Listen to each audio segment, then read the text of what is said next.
it's a lot like that rather large event with 30 people that occurs in the WWE in January, but not for obvious copyright reasons. But it is in a similar fashion. I believe the winner gets a Monster Factory Heavyweight Championship title shot. So one ring short of a World War III. Yeah, wasn't that the name of the World War III was the name of that pay-per-view, and I think it'll be coming up in the next couple weeks in the Today in Wrestling history, because they had a few of those. I forget if it falls exactly on the date in the upcoming weeks. I'll look into that as we go a little bit forward here.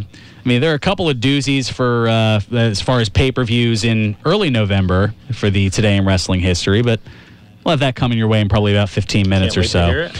Yeah, it's including, well, here's a little spoiler for you, the very first official pay-per-view in WWE history. Yeah, there you go. Get your thinking caps for that one. Very first official pay-per-view. Yeah, keyword official. If you guess it now, whatever. Yeah, I'll save it for. Yeah, you'll save it. I mean, we could probably take a minute or two to talk more about it after the fact, because it's one that you can see on the network if you paid your $9.99. How much was that again? $9.99. It's the first I'm hearing that. I know. It's a good deal. Yeah, it's a heck of a deal. All righty, let's. Where are my manners? This voice. You're probably thinking Lucas didn't have like a second puberty, so his voice didn't drop again. What? Who is this individual in the studio here? This would be my longtime friend Dan, who's sitting in having a chat with us today, along with his friend Serena. Yes, like the. No, you probably hear enough about the tennis player. I'm not going to make that awful comparison. Yeah, she's rolling her eyes already. Oh gosh, I'm hated. Not that that'd be a first, but no. Serena sitting in a young student of broadcasting and a fan of wrestling, and just observing the insanity that I bring here to the radio waves, and I still wonder why. No. Just I guess having a little bit of fun, and that's what it's about: fun, entertainment, education, information. We try to do it all here on Pro Wrestling Weekly. So let's get to a little bit of news here. So some news that broke last Saturday night after the show was over. WWE Hall of Famer Jerry Lawler and his girlfriend Lauren McBride were involved in a car accident last Saturday night in Memphis.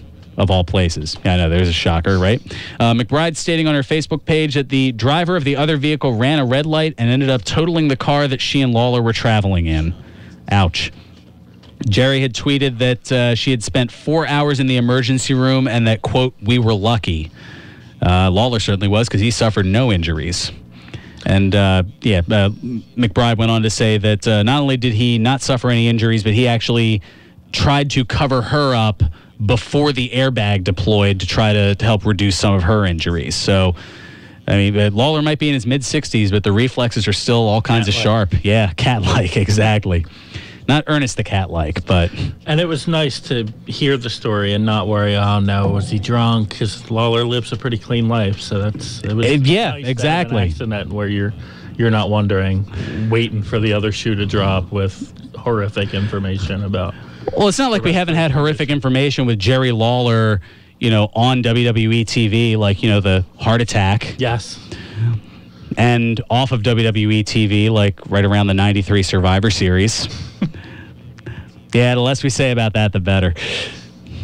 I'm sure if you go to Wikipedia, it'll have something about it. Yeah, exactly. The source for all information, fact and fiction. You can make up your own information on Wikipedia. Exactly. Yeah, the things that are said about me on Wikipedia. Updated Fearon's Wikipedia as we speak. Yeah, exactly. The things that are said about me. Oh gosh. Well, that's also what the Facebook fan page is for, which I've been ignoring. I need to get on that. Let me. I'll bring that up over the course of sometime in the segment here. Also, there's a lot of Hall of Famer news this week, I've noticed. A WWE Hall of Famer that's going to be featured in a documentary. That's right. Vanity Fair reporting that Andre the Giant will be the subject of an HBO documentary. Oh, I can't wait to see Yeah, there's a lot of those going around. Former ESPN personality Bill Simmons, who has partnered with HBO, he's involved with the project. Bill Simmons, a huge wrestling fan. He's been to quite a few various events, pictured on Raw and some other pay-per-views and whatnot. Now, the timing's notable as ESPN just started filming a 30 for 30 documentary on the Nature Boy Ric Flair. So there's a bit of a buzz at the moment, at least the way this year has gone, as far as, I guess, more so wrestling past than present. I mean, there has been to a degree some about the present, but as far as looking back at the different legends, looking at Andre the Giant, Ric Flair, obviously, I mean, huge news earlier this year with Dusty Rhodes passing away, with Roddy Piper passing away. And then some not-so-fortunate news with some living legends, one of which we'll get into in a little bit with the Superfly. We'll get all the Hall of Fame stuff out of the way now. So the Hall of Famer that's made some coin on his house, Bret the Hitman Hart, selling his home in Hawaii for $705,000, according to the Los Angeles Times. Now, Hart was asking for $7.25 when he listed the home back in May. So I guess 6 months later, all right, the asking price drops 20 G's. Still pretty good. But you know what? I can't blame Bret for spending a good amount of time in Hawaii after all those years in cold Calgary. Yeah, I'd spend some time in warm, sunny Hawaii as well. In fact, I guess he's not spending too much time there if he's going to sell. Well, I mean, he's had that home for a while. Okay. He probably got tired of the Hart family using it. Well, I mean, they did sell the dungeon up in Calgary, so yeah, they sold that like a year or two ago. Is it just like a regular house now, or is it going to be like a museum? I feel like it should be a museum. It almost seems like it should be, and it would not surprise me if the owners of the house would. You'd have to think that there are wrestling fans who make some sort of a pilgrimage to Calgary just to check out the famed Hart family dungeon. Either that, or they're just clueless, and they're like, "Why are all these people driving past my house? And how many mullets are there?" How many mullets are there? Well, I don't know how many mullets there are in that part of Calgary there, eh? Actually, yeah, I was gonna say the only provinces I've been in Canada, I know I talk a lot about my Canadian heritage, but Ontario and a little bit of Quebec, those are the only two provinces that I've been in. I'm not very well traveled as a Canadian. A couple hours. Huh? I've been to Vancouver a couple hours. Like a layover type deal? Yeah, we were in Seattle, and we just this was pre-passport for everything. Oh, yes. Drove up into Vancouver. The good old days. Yes. And you could just go through the border. Yeah, that's far gone. All right. Now, the aforementioned not-so-good news, since he is a Hall of Famer as well. WWE Hall of Famer Jimmy Snuka. Yeah, we're getting into this story. Entering a not guilty plea, no shock there, on the third-degree murder and other charges related to the 1983 death of former girlfriend Nancy Argentino this past Monday in a Lehigh County, Pennsylvania courtroom. Yeah, not too far from here. The judge in the case also accepted the prosecutor's request for a gag order that prevents both sides from talking with the media. So, sorry, I won't be able to get Superfly here for a little while. Snuka's next court appearance is scheduled for December 8th.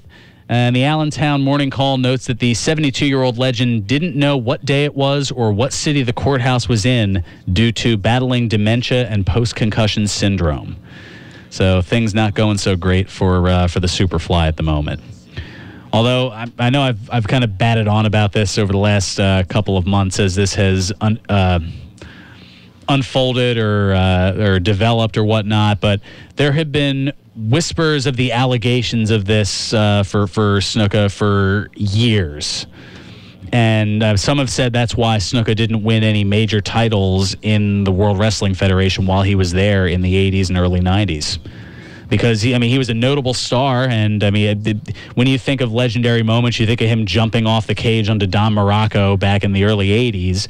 But then this happened, and he kind of became Superfly who? Yeah. Even then, concerned about the major publicity for his company. Well, this was also when they were expanding nationally. I mean, if you had that scandal right around the time of WrestleMania, we would not be talking WrestleMania 32 this coming. It would have been WrestleMania 1 and done. Mm-hmm. And maybe we'd be gearing up in a month from now for Starrcade. Possibly, because the NWA would have just... Well, I don't know. I mean, Ted Turner would have still been involved, and who knows how that would have gone. It's interesting to do the whole revisionist history thing. What would have happened if WrestleMania was a flop? Would the Four Horsemen be in their 30th year of domination? Probably still be territories, I would think. Wasn't WrestleMania one of the catalysts for unifying everything? Well, I mean, because WrestleMania was so successful, that led, the money from that coming in allowed Vince to pretty much handpick his talents from the territories, get all the best guys, and leave them with scraps. And that's why you saw this influx between 85 and 87 of Randy Savage. Well, I guess George Animal Steel was there for a bit, but, the Junkyard Dog, Jake the Snake Roberts, just to name a few, Ted DiBiase. He plucked the talent from all these different territories, and then as there were fewer and fewer, he tried to chip away at the NWA and brought over Dusty in '89, Polka Dots and all. Not Polka Dots. Oh no, he gets such a bad rep with that.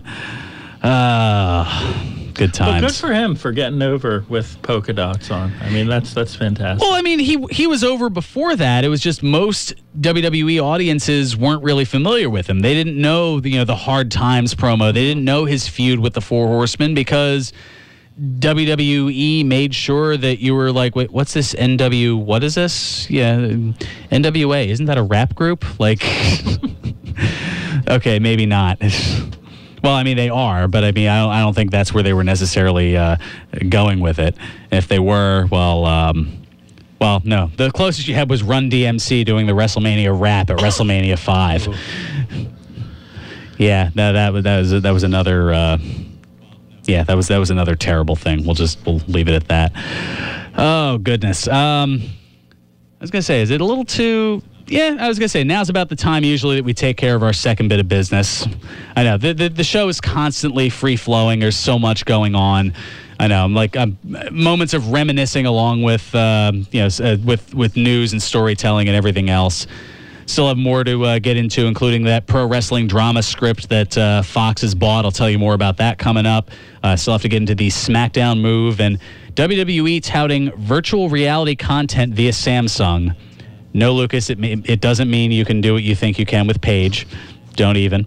I'm sure I can hear him yelling at me from Paulsboro. That's how terrible it is. That is not fair. Yeah, I know. The early days of Lucas. That's what's great about some of these drops is you can just you can tell where along they were. You can hear the voice difference. Yeah, exactly. You can tell whether he was early in on the show or whether it was fairly recently. So, yeah, that I always find is kind of interesting. Anyway, it's time once again. I got to tell you about my favorite beer spot, the Broken Goblet Brewery, 1500 Grundy's Lane in Bristol. Broken Goblet Brewing, breaking your perspective on how you experience craft beer because broken can be beautiful. Coming up later this month, a special comedy event is at the Goblet on Thanksgiving Eve, Wednesday, November 25th. Maybe a new tradition as opposed to Survivor Series? No, I don't know. And I'm one of the few who was around watching the Thanksgiving Eve Survivor Series of the early 90s. But anyway, the event, Thanks for the Laughs. It's an evening with comedians Jim Florentine and Don Jameson. That's awesome. Yeah, tickets are available at the Broken Goblet. They're only $20 and include your first beer. Not too shabby. Also, on Sunday, December 6th at 2 p.m., it's the Shave 'em Down event. The payoff for the Goblet's No Shave November fundraiser. Yeah, they just started that. There'll be prizes for the best beard grown throughout the month of November. I don't count because this has been starting since, September. Yeah, it takes a while for me to grow in a beard. What can I say? Also, there'll be beer specials, 50-50, and a portion of the sales will be donated to No Shave November's Cancer Awareness and Research Organization. So great stuff there. Plus, to make the day top-notch, a barber will be brought in to shave the Goblet's two wonderfully bearded gentlemen, Justin and Righteous. A couple of the bartenders and brewers, and Justin, a longtime friend of mine. That should be rather interesting as well. Yeah, got to give him that shameless plug in there on the occasions that I get to, because why not? Plus, as they just posted up on here. They're open 2 to 12 today. Stop by to try their Scotch Ale. All goblets have spirits. You've heard me bang on about that for quite a while. And then stick around for their live version of Cards Against Humanity to win prizes and bragging rights. So that's going on today at the Goblet. Why did I tell Lerman I'd agree to do the video stream of the CR North, CR South game here on BCB? Well, as well as on WBCB1490.com. Oh, well. Maybe it'll still be going on after the game's over. Post-game celebratory things. Anyway, open Wednesdays through Sundays. It's always a good time at the Broken Goblet Brewery, 1500 Grundy's Lane in Bristol, PA. Check them out on the web at brokengoblet.com. Broken Goblet Brewing, the semi-official brewery of Pro Wrestling Weekly. I know, that tagline gets you every time, doesn't it? All right, we'll be back with more news and notes. We got Today in Wrestling History. We've got birthdays, including a very fun one that Lucas wishes that he was here for without question, because got to have fun with that. All that and more. This is Pro Wrestling Weekly here on 1490 WBCB and online at WBCB1490.com. Pro Wrestling Weekly presents Today in Wrestling History, November 7. On this date in 1985, the WWF held the Wrestling Classic pay-per-view. In the main event, the Junkyard Dog defeated Randy Savage by countout in a tournament final. On this date in 1999, ECW held its November to Remember pay-per-view. In the main event, Justin Credible, Lance Storm, and Rhino defeated Raven, the Sandman, and Tommy Dreamer in a 6-man tag team match. On this date in 2004, TNA held its Victory Road pay-per-view. In the main event, Jeff Jarrett defeated Jeff Hardy in a ladder match to retain the NWA World Heavyweight Championship. On this date in 2010, TNA held its Turning Point pay-per-view. In the main event, Jeff Hardy pinned Matt Morgan to retain the TNA World Heavyweight Championship. This has been Today in Wrestling History, November 7.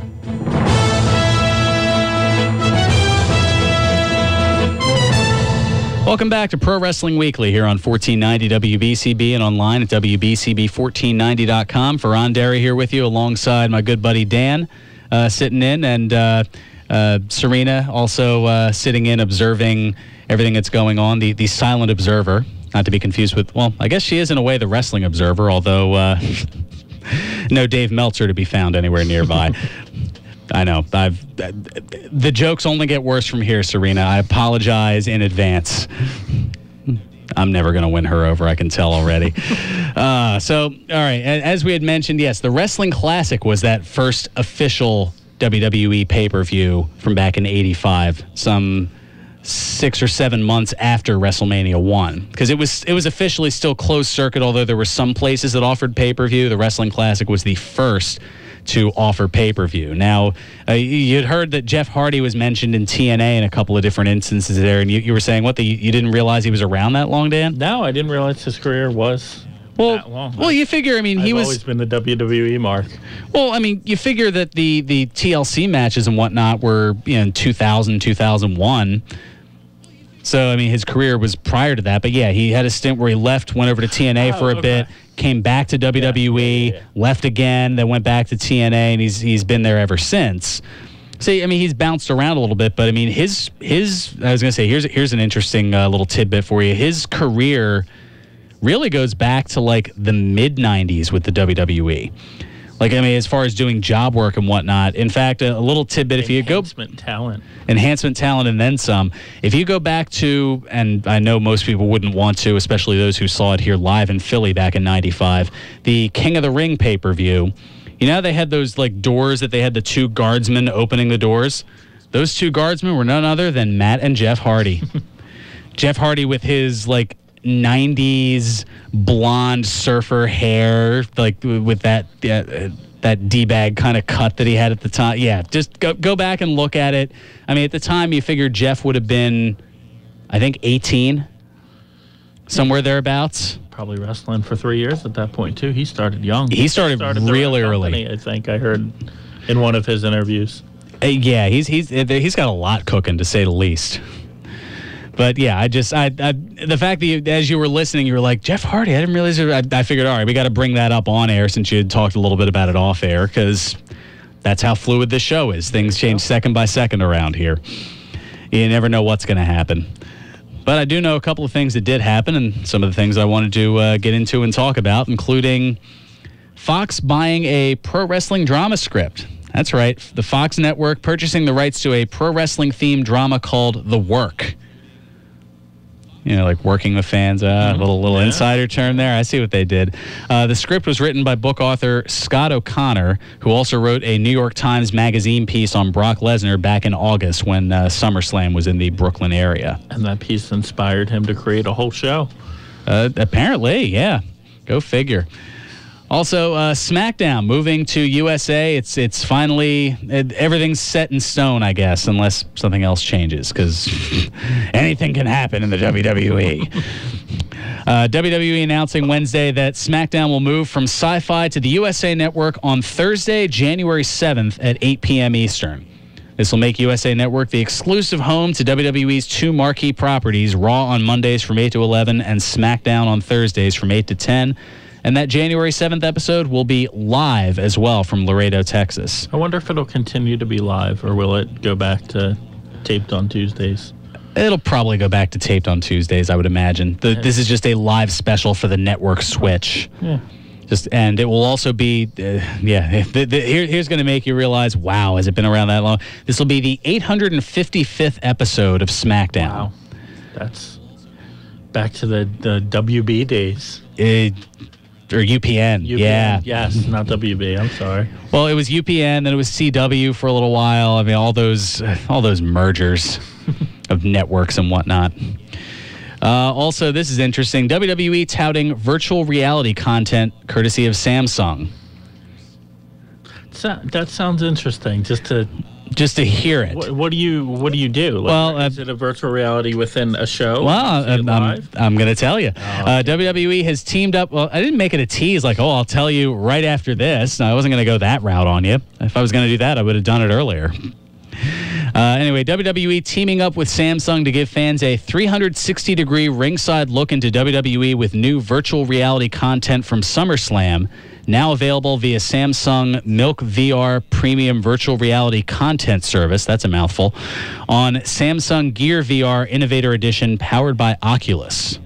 Those were a lot of words. I'm surprised I said it without tripping over them. I don't think I could do it again, though. Fans can access 2 WWE virtual reality videos via the WWE 360 channel on Samsung Milk VR. I didn't even know this was a thing. Yeah, it's coming up. It's definitely a... Well, I just mean this Samsung virtual reality. I didn't even know that was a thing, let alone that there was a WWE 360 channel on said medium. I think Sony's putting one out, too, to go with the PlayStation. The closest thing I've seen is that one commercial that they had around Halloween on the YouTube with the forest and the 360. Okay, maybe I'm... The YouTube. The YouTubes, yes. I saw am it on the so YouTubes. Bloody old, yes. Because I couldn't say something else.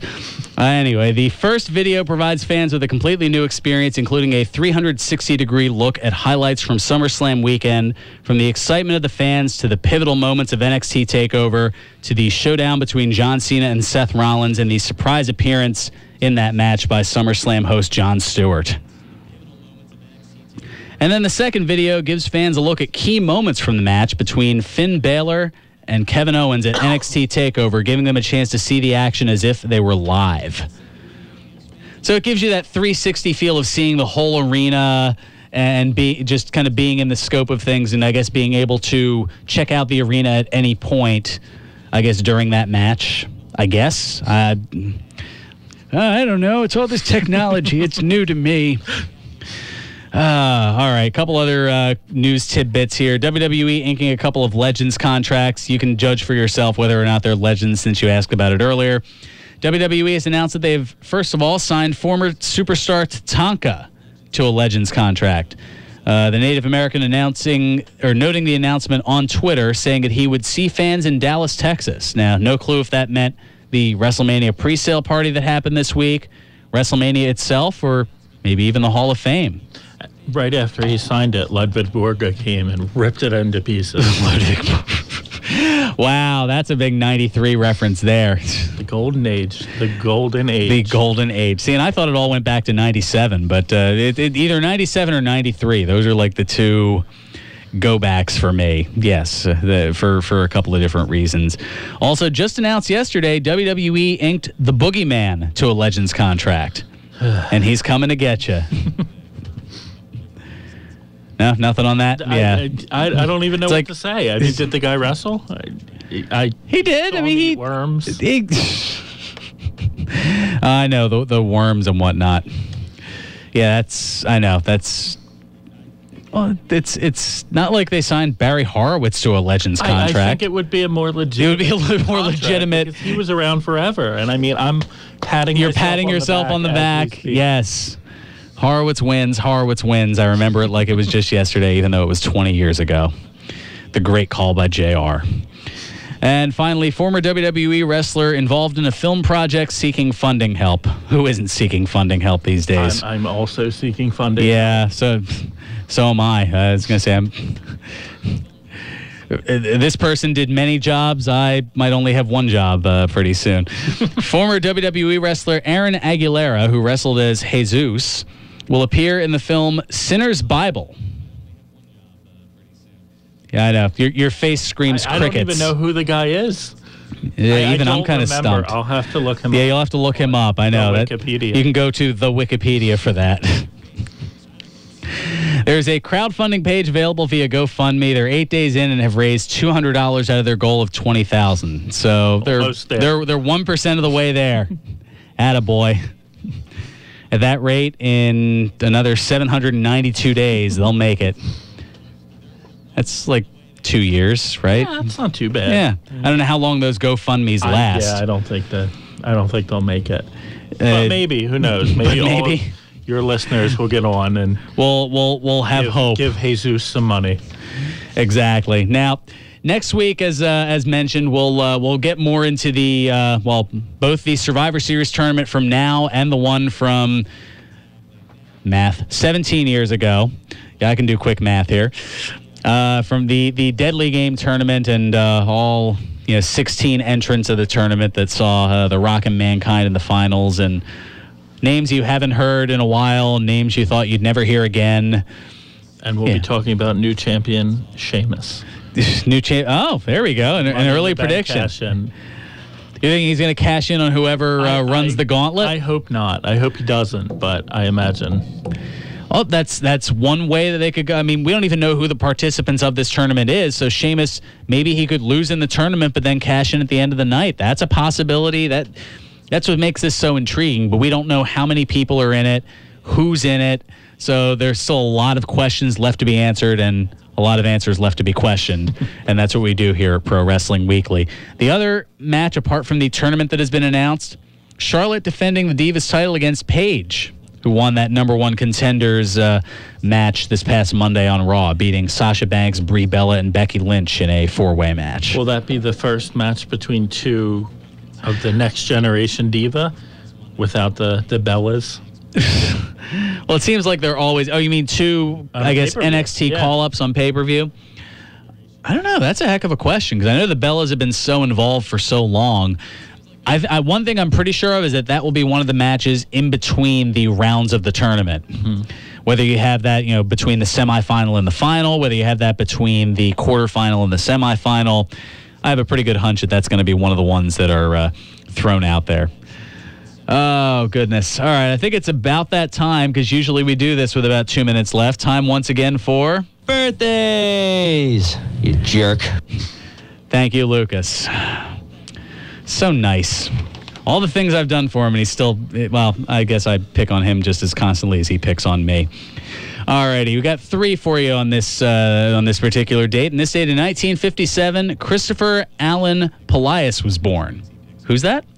The WrestleMania 2 main eventer known as King Kong Bundy turns 58 today. Wow, good for him. And a name staple, here's a little did you know, and I threw this out here, I think, before when he was last mentioned, but King Kong Bundy, he was the reason that the creators, let me try this in a formidable sentence here. The creators of Married with Children were huge wrestling fans, and they named the Bundys after King Kong Bundy. I did not know that. And that's why the next door neighbors were Steve and Marcy Rhodes, as in Dusty Rhodes. Things you probably didn't know. So there you go. And, of course, somewhere during their, 11-year run, they had King Kong Bundy as a guest. He was he was a member of Peggy's family. One of the Wanker cousins or something. That was their last name. It's one of my favorite shows. So there you go. There's some more tidbits for you. Also, on this date in 1979, Joseph Ryan Meehan was born. The former ROH and TNA superstar known as Joey Ryan turns 36 today. Yeah, I know. You probably don't watch a whole lot of TNA. Your face pretty much says that. And then finally, on this date in 1981, Mark Copani was born. The former WWE superstar. This is why I wish Lucas was here, because he knows what I'm going to play next. Muhammad Hassan turns 34 today. One of the best and worst entrance themes in wrestling history. So there that is. Happy birthday to all of you out there. That's going to pretty much do it for us here. Dan, thanks for chiming in. Serena, appreciate it. Hopefully this didn't suck too badly. Yeah, your silence speaks volumes. All righty. Stay tuned. Ted Efaw is next with country music here on WBCB. Until next week, play us out, Nutsy. 1 o'clock and all's well. Serving you better than ever before. This is 1490 WBCB.